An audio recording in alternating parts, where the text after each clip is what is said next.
अस्सलाम वालेकुम स्टूडेंट्स। आज का हमारा टॉपिक जो है वो है about constraint extrema.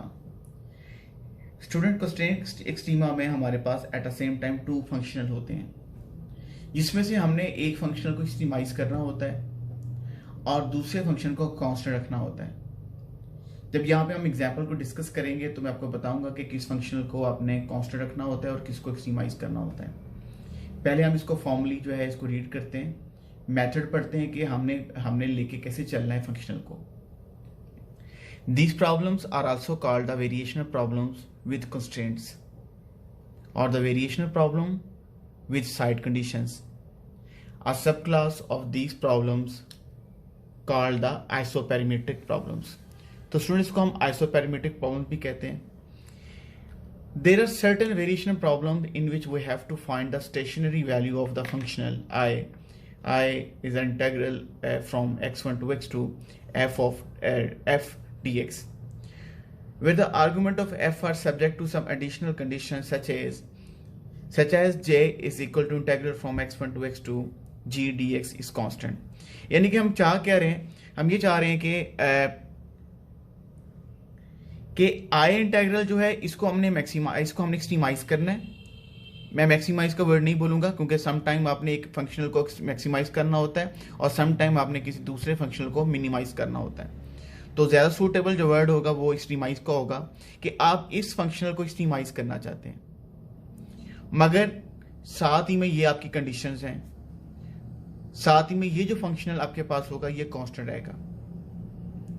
For this problem we form another functional. हम नया फंक्शनल कैसे बनाएंगे? जिस फंक्शनल को आपने कांस्टेंट रखना है उसके इंटेग्रेंट को आप किसी कांस्टेंट से मल्टीप्लाई कर देंगे। देखिए, मैंने इसको कांस्टेंट रखना है तो मैंने जी को लैम्डा से मल्टीप्लाई कर दिया और साथ ही में आप एफ को क्या कर देंगे, ऐड कर देंगे। इस पूरे इंटेग्रेंट को आप किसका नाम दे रहे हैं, एच का नाम दे रहे हैं। एच किसके इक्वल है, एफ प्लस लैम्डा जी। यहाँ पे स्टूडेंट याद रखिएगा लैम्डा कांस्टेंट है और आप इसको लैग्रांजियन मल्टीप्लायर भी कहते हैं। अब स्टूडेंट हमारी आर्लियन लैग्रांज इक्वेशन क्या होगी, वही कुछ है, क्योंकि आपको पता है कि एच में क्या कुछ है। एच पहली बात है किसके इक्वल है, एफ प्लस लैम्डा जी के इक्वल है। और एच किसका फंक्शन है, ले एच फंक्शन है एक्स वाई और वाई प्राइम। सिमिलरली एफ आपको पता था कि एच इसलिए एक्स वाई वाई प्राइम का फंक्शन है क्योंकि एफ जो है वो X Y Y prime plus lambda G X Y और वाई प्राइम। तो हमारी बेसिक आर्लियन लैग्रांज इक्वेशन आप हमारे पास क्या बनी, जो हमने सबसे पहले हमने रीड की थी, partial h over partial y minus d over d x partial h over partial y prime is equal to 0। तो स्टूडेंट आप इसको जनरलाइज भी कर सकते हैं। अगर आप आर्गुमेंट को बढ़ाना शुरू कर दें, y1 y2 कर दें, फिर y1 प्राइम y2 प्राइम होगा, तो उसके करस्पॉन्डिंग आर्लियन लैग्रांज इक्वेशन भी चेंज होती रहेंगी। जैसे कि आपने 5 डिफरेंट टाइप्स की आर्लियन लैग्रांज इक्वेशन पढ़ी हुई हैं, 1 इंडिपेंडेंट वेरिएबल हो और 1 डिपेंडेंट हो, या आपके पास 1 इंडिपेंडेंट वेरिएबल हो और n आपके पास डिपेंडेंट वेरिएबल्स हो, और आपने डिफरेंट केसेस आप पढ़ चुके हैं। अब नेक्स्ट इस लेक्चर के पार्ट में हम क्या करेंगे, एक प्रॉब्लम पढ़ेंगे जो कि आइसोपैरामीट्रिक प्रॉब्लम होगा, और हम देखेंगे कि कौन सा फंक्शनल जो होता है उसको हमने एक्सट्रीमाइज करना होता है और कौन से फंक्शनल को हमने कांस्टेंट रखना होता है। यहाँ पे हमारे पास स्टूडेंट डीडोस प्रॉब्लम्स हैं और इसकी स्टेटमेंट क्या है और ये कैसा प्रॉब्लम है, इसमें क्या फाइंड करना होता है। Find a close curve of given length which encloses a maximum area. यानी कि हमने एक ऐसी कर्व फाइंड करनी है जिसकी लेंथ तो होगी वो तो कांस्टेंट होगी। गिवन लेंथ से मुराद क्या है, गिवन लेंथ से मुराद ये कि आप इसकी लेंथ को चेंज नहीं कर सकते, मगर वो एरिया जो होगा वो मैक्सिमम इनक्लोज करेगा।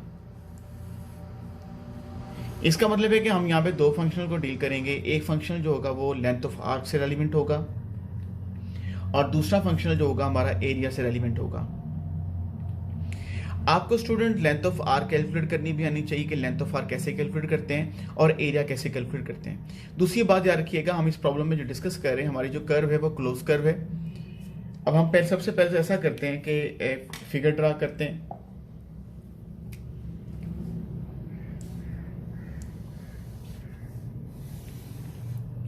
अब ये ऐसी कर्व है जो एक्स एक्सिस, जिसके जो एंड पॉइंट्स हैं वो एक्स एक्सिस के ऊपर मीट कर रहे हैं। तो ये आपके पास बेसिकली होगी क्लोज कर्व आपके पास होगी। आपका जो एरिया है वो बाउंडेड हो गया, रीजन आपका बाउंडेड है। ये वाला इस पॉइंट को आप कह दें कि ये वाला पॉइंट आपके पास x1 है और इस पॉइंट को हम कह दें x2 कह दें। ये आपके पास जो है ये आपके पास है लेंथ ऑफ आर्क है,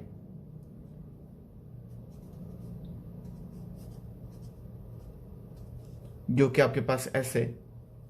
स्टूडेंट ये जो लेंथ है, ये लेंथ आपने क्या करनी है, ये वाली लेंथ आपने कांस्टेंट रखनी है, क्योंकि अगर आप लेंथ ऑफ आर्क को भी बढ़ाना शुरू कर दें फिर तो आप लेंथ ऑफ आर्क जितनी मर्जी बढ़ाते जाएं वो तो एरिया बढ़ता जाएगा, वो तो कभी भी आप किसी पॉइंट पे नहीं आ सकेंगे। तो बात यहाँ पर यह है कि जो लेंथ ऑफ आर्क है वो आपके पास कांस्टेंट है, और जो एरिया इनक्लोज कर रही है हमने ये देखना है कि लेंथ ऑफ आर्क जो उसकी शेप क्या होगी कि जो आपका एरिया हो वो मैक्सिमम एरिया बने। तो स्टूडेंट सबसे पहले तो ये बात, और दूसरी बात है कि ये जो कर्व है ये बेसिकली एक्स एक्सिस को मीट कर रही है एट पॉइंट x1 और x2। अब स्टूडेंट सबसे पहले हम करते क्या हैं, let y is equal to y of x be the curve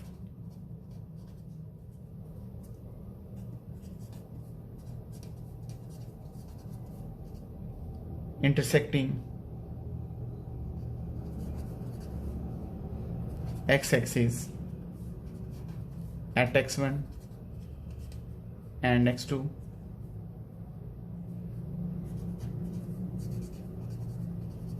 We know that length of arc is given by length of arc हमारे पास कैसे होती है, फार्मूला हमारे पास क्या है, integral from x1 to x2 और square root of 1 plus Y prime square integrate होकर x के रिस्पेक्ट, इसको हम कह देते हैं g।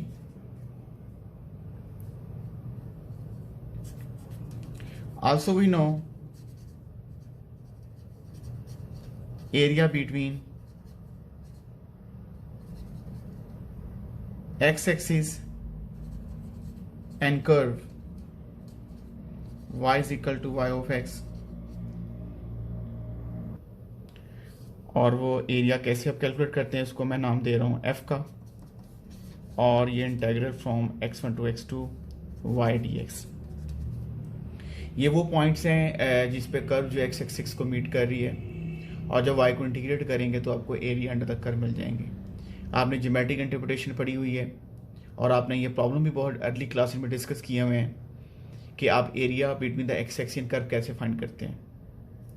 अब इसका मतलब ये है कि आपके पास at the same time two functional हैं, क्योंकि जो कर्व की जो लेंथ है वो आपके पास गिवन है, और वो कर्व की लेंथ जो होगी वो कांस्टेंट रहेगी, और एरिया आपने क्या करना है, मैक्सिमाइज करना है। जो नया आप फंक्शनल बनाएंगे जिसको मैं के से डिनोट कर रहा हूँ कि आपके पास होगा integral from x1 to x2, इसको ये आपके पास क्या है, f है, और जिसको और दूसरा फंक्शन जैसे कि दूसरे को हम क्या कह रहे थे, दूसरा हमारे पास क्या है, g है।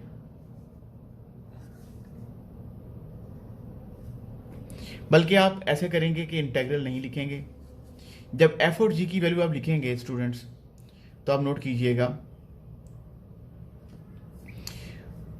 f आपके पास क्या है, integral from x1 to x2, और ये है y, और लैम्डा g दूसरा आपके पास है x1 टू x2, और ये आपके पास क्या है 1 plus square root of 1 plus Y prime square dx। Integral एक ही लिख लें आप, x1 to x2 y plus lambda square root of 1 plus Y prime square dx। अब स्टूडेंट हमने इसको आयल लेग्रांज इक्वेशन से हमने रिक्वायर्ड कर्व फाइंड करनी है। इसको हम h का नाम दे देंगे, h हमारे पास क्या है, y plus lambda square root of 1 plus square of y prime. अब h जो है वो इंडिपेंडेंट ऑफ y है, और जब h इंडिपेंडेंट ऑफ y होता है तो फॉर्मूला आपको पता है कि आपने इसको किस तरीके से डील करना होता है, क्योंकि पहले ये f होता था तो अभी हम इसको h कह रहे हैं, तो फॉर्मूला आपके पास होगा h minus y prime into partial h over partial y prime is equal to some constant से a। तो h आपके पास क्या है, h आपके पास है y plus lambda square root of 1 plus Y prime square. अब ये वैल्यूज़ हम पुट करेंगे इक्वेशन के अंदर। तो सबसे पहले ऐसा करते हैं कि partial h over partial y prime calculate कर लेते हैं। ये डेरिवेटिव तो ज़ीरो हो जाएगा, लेमडा आपके पास कांस्टेंट है, और जब आप इसका डेरिवेटिव लेंगे one square root of 1 plus Y prime square, तो स्टूडेंट यहाँ पे 2 होगा, डिनोमिनेटर में आपके पास आ जाएगा 1 प्लस वाई प्राइम स्क्वायर, और the derivative of base is equal to 2y prime. After simplification, it will become lambda y prime over the square root of 1 plus square of y prime. This is the partial h over partial y prime. आप equation 1 को हमने update करना है। सबसे पहले h की value put करनी है। h की वैल्यू आपके पास क्या है, y plus lambda square root of 1 plus Y prime square. इसके बाद आपके पास आएगा वाई प्राइम पहले भी है, और जो हमने पार्शल एच और पार्शल वाई प्राइम की वैल्यू पुट करनी उधर भी है, तो ये बनेगा minus lambda Y prime square divided by the square root of 1 plus Y prime square. Okay, और ये इक्वल टू हमारे पास क्या था, कांस्टेंट था। अब हम एलसीएम लेते हैं स्टूडेंट्स।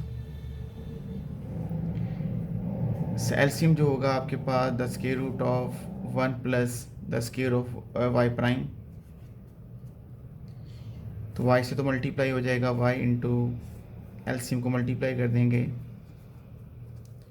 यहाँ पे रह जाएगा lambda into 1 plus Y prime square, minus होगा lambda into Y prime square is equal to a।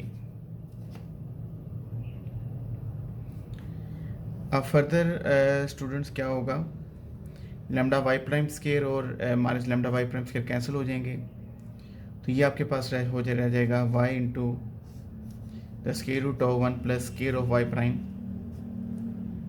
Plus lambda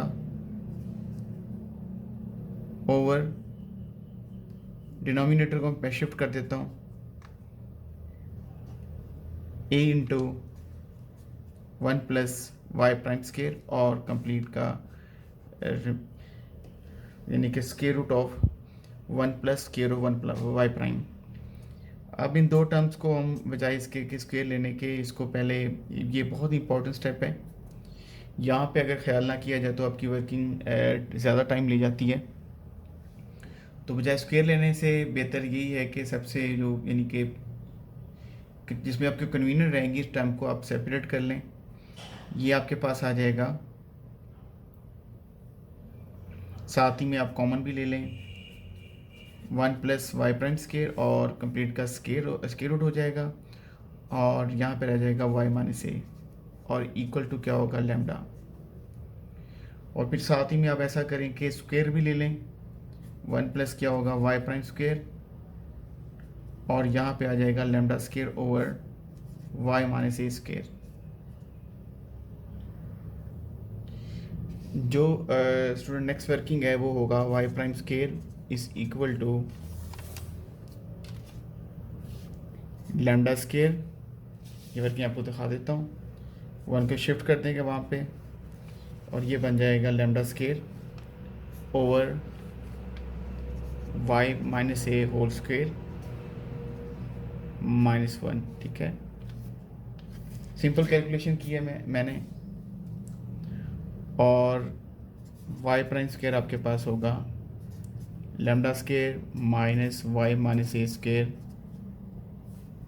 over y minus A square, और y प्राइम आपके पास क्या होगा, स्क्वायर रूट ले लें, lambda square minus Y minus square over y minus ए whole square. y prime आपके पास होता है dy ओवर dx। साथ ही में मैं ये स्क्वायर रूट से चूंकि ख़त्म हो जाएगा, यहाँ पे y माइनस ए आ जाएगा, सेपरेबल और वेरिएबल में कर रहा हूँ, यहाँ पर आपके पास आ जाएगा स्क्वायर रूट हो जाएगा किसका, lambda square minus Y minus A square, और यहाँ पे dy रहेगा और यहाँ पे dx होगा। इसके बाद आपने क्या करना है, इंटीग्रेट कर लेना है। अब ये इंटीग्रेशन अगर y माइनस ना होता तो फिर तो आपने ट्रिग्नोमेट्री सब्स्टिट्यूशन करनी थी। क्योंकि y माइनस है तो आप नोट कर रहे हैं कि बेस का डेरिवेटिव मल्टीप्लाई हो रहा है। तो अब ऐसा करें कि इसको ऊपर लिख लें, lambda square minus y minus A square, और ये पावर जो होगी आपके पास क्या बन जाएगी, -1/2, और ये आपके पास क्या है, y माइनस ए dy। और कुछ नेसेसरी जो चीज़ें हैं वो आप मल्टीप्लाई डिवाइड कर दें।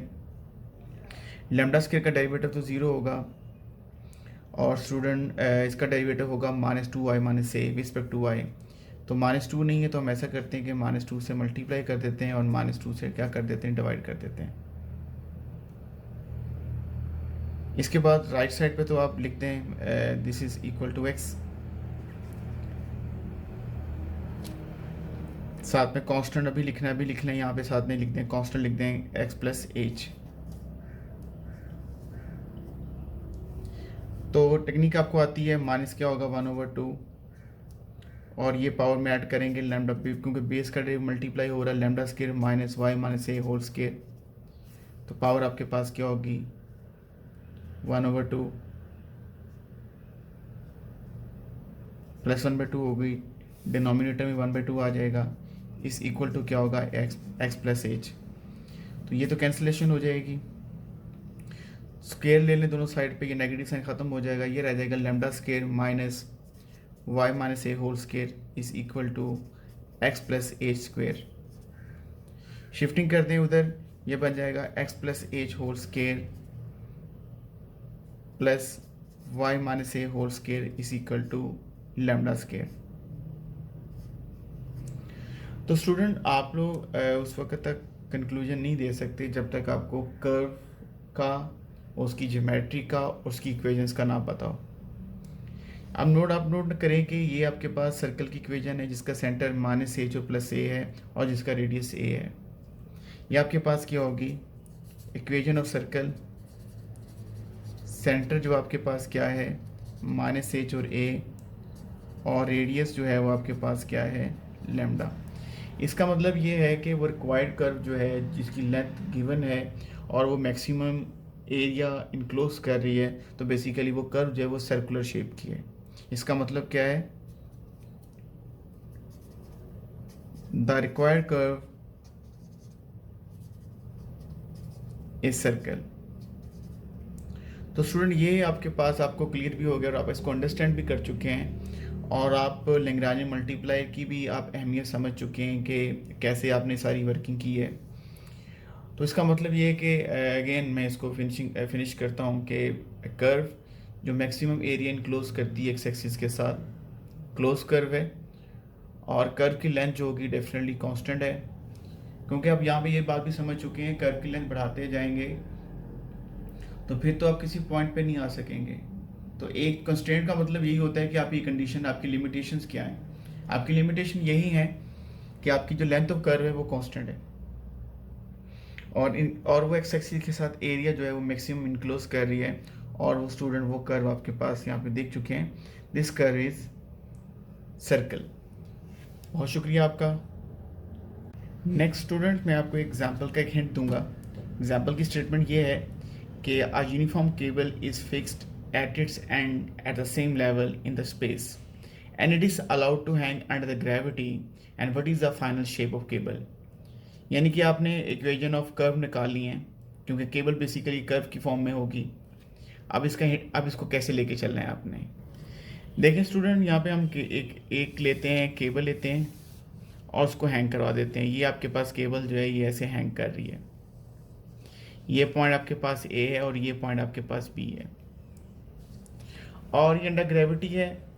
और एक बात याद रखिएगा, ये केबल की जो लेंथ है वो आपके पास कांस्टेंट है। और दूसरी बात ये है कि अंडर ग्रेविटी हैंग कर रही है, और यहाँ पे एक बात नोट करनी है, यहाँ पे जो पोटेंशियल एनर्जी जो होगी वो आपके पास क्या होगी, मिनिमम होगी। यानी इसमें दो चीज़ें आपने याद रखनी है, एक तो आपके पास है लेंथ ऑफ केबल, वो आपके पास कांस्टेंट है। दूसरी बात अपनी यही बात याद रखनी है कि जो आपकी पोटेंशियल एनर्जी होगी वो आपके पास क्या होगी, मिनिमम होगी। यहाँ से हमने दोनों से दो फंक्शनल बनाने हैं। अगर मैं ये कर्व कहता हूँ तो from a to b, length of curve कह दूँ या लेंथ ऑफ केबल कह दूँ, लेंथ ऑफ केबल हमारे पास क्या होगी, integral from a to b, this is 1 plus Y prime square d x. ये लेंथ ऑफ आर का फॉर्मूला है, ये चीज़ कांस्टेंट रहेगी। सेकेंडली जो है पोटेंशियल एनर्जी का अगर मैं स्मॉल पार्ट ले लूँ, जिसकी लेंथ मैं कहता हूँ कि जिसकी लेंथ मेरे पास डी एस है, और अगर मैं इसकी पोटेंशियल एनर्जी कैलकुलेट करूँ, पोटेंशियल एनर्जी का फॉर्मूला आपके पास क्या होता है, एम जी एच होता है। एम मैस होता है, जी आपके पास होती है ग्रेविटेशनल एक्सलेरेशन होती है, एच हाइट होती है। क्योंकि ये वाई एक्सिस है तो हम इसकी हाइट को कंसिडर करें किससे, वाई से। ये तो हो गया वाई। अब डेंसिटी आप जानते हैं डेंसिटी क्या होती है, डेंसिटी आपके पास होती है मैस पर यूनिट वॉल्यूम। अब चूँकि ये बात यहाँ पे केबल है, हम इसकी जो है इसकी विड्थ को कंसीडर करेंगे कि ये 1 यूनिट है, और ये समझेंगे ये बहुत ही बारीक केबल है, तो डेंसिटी यहाँ पे होगी मैस पर यूनिट लेंथ, और लेंथ यहाँ पे कितनी है, डी एस है। और एम किसके इक्वल होगा, रो डी एस के बराबर होगा। तो एम की जगह पर क्या आ जाएगा, रो, ये मैंने जी लिख दिया, यहाँ पे लिख दिया डी एस, और यहाँ पे वाई लिख दिया। मैंने यहाँ पे एम की वैल्यू पुट कर दी है। और डी एस आपको पता है कि आपके पास क्या होगा, rho g 1 plus the square root of 1 plus Y prime square, और बाहर क्या होगा वाई। ये पोटेंशियल एनर्जी इस पार्ट की है, तो टोटल पोटेंशियल एनर्जी आपके पास क्या होगी, जो टोटल पोटेंशियल एनर्जी आपके पास होगी वो होगी integral from a to b, rho g constant है, ये आपके पास क्या होगा 1 the square root of 1 plus Y prime square d x. अब स्टूडेंट्स आपने करना क्या है, आपने जो नया फंक्शनल बनाना है इसको आप आई कह दें, इंटीग्रल क्या होगा आपके पास, ये तो कांस्टेंट रहेगा, सॉरी आपकी जो लेंथ ऑफ आर्क जो होगी वो कांस्टेंट रहेगी। तो अगर आप रो जी को यूज़ करना चाह रहे हैं कर लें, बेसिकली तो ये कांस्टेंट टर्म है, बट यहाँ पे इसको आप कह सकते हैं कि ये आपके पास क्या है, ये आपके पास है जी जी, और ये आपके पास क्या है एफ। तो आप इसको लिख सकते हैं एफ प्लस लेमडा जी, और आगे का प्रोसेस आपको समझ आ चुकी होगी आप क्या कर रहे हैं, ठीक है। तो ये भी आपके पास एक आइसोपेरिमेट्रिक प्रॉब्लम था, यहाँ पे अपने पोटेंशियल एनर्जी को क्या करना है, मिनिमाइज करना है। देखिए वहाँ पे अपने एरिया को मैक्सिमाइज करना था डी डोज में, और वहाँ पे लेंथ ऑफ आर कांस्टेंट थी, यहाँ पर भी लेंथ ऑफ आर कांस्टेंट है, बट यहाँ पे आपकी पोटेंशियल एनर्जी जो होगी मिनिमम होगी, तब आपके पास शेप ऑफ चेंज होगी आप बता सकेंगे, अदरवाइज आप शेप ऑफ चेंज नहीं बता सकेंगे। और स्टूडेंट आपने ये काम कंप्लीट करना है, और साथ में इससे आइसोपेरिमेट्रिक प्रॉब्लम के जितने भी प्रॉब्लम्स होंगे वो आप लोगों ने कंप्लीट करने हैं।